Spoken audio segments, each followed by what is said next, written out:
You import data from files into MATLAB, either interactively for one-off analysis via the current directory browser, or programmatically for automated import by using the file I/O functions at the command line or as part of a MATLAB program. You can import standard as well as arbitrary or custom formats. To import a file interactively, such as this Excel file, which we can first preview outside of MATLAB,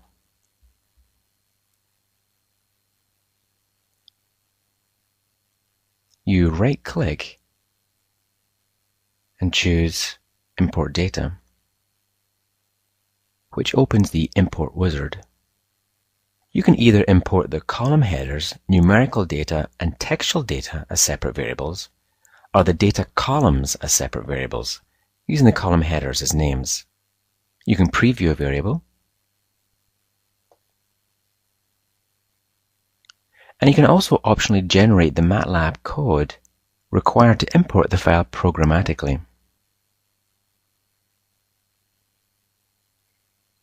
Here we see the imported data.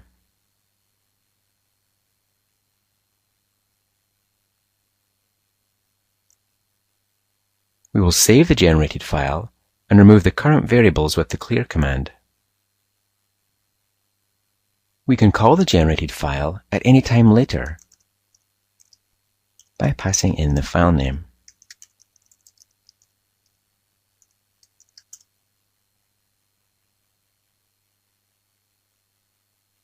Many other standard format files can be imported interactively with the import wizard in a similar way.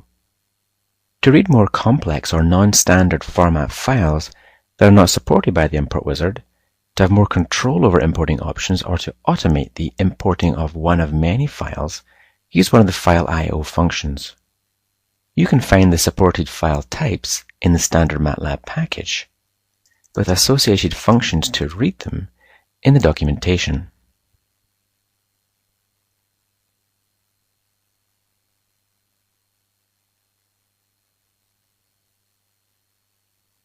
Or you can browse for them by clicking here and choosing File I/O.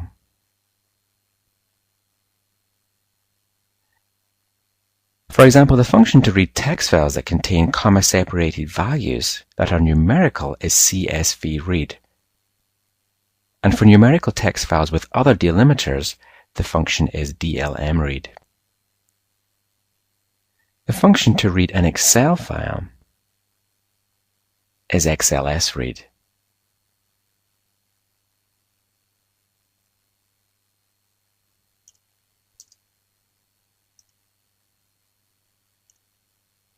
You can optionally specify other parameters like worksheet number and cell range.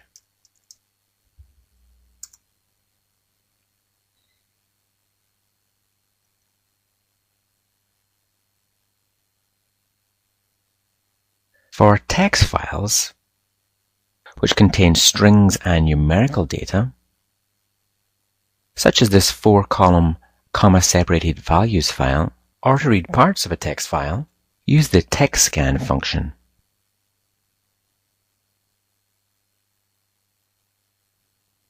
All functions that can read parts of a file must be preceded by the fopen function to return a file identifier.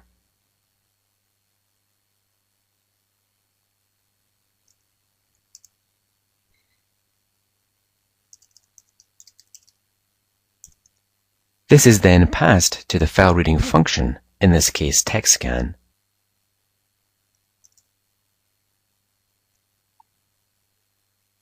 With TextScan, you can specify how to read each column with a format string.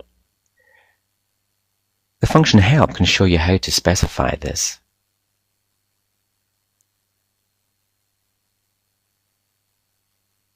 We will read in a combination of numbers and strings. We will read in the first column as a number, the second as a string, and the next two as numbers. You can then optionally specify the number of lines to read, the header lines to skip, and the delimiter, which in this case is comma.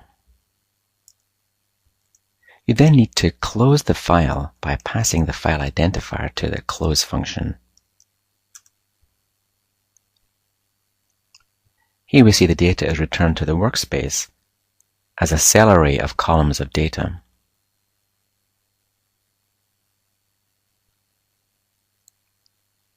You can search for functions to access data from other standard file formats, or application-specific formats.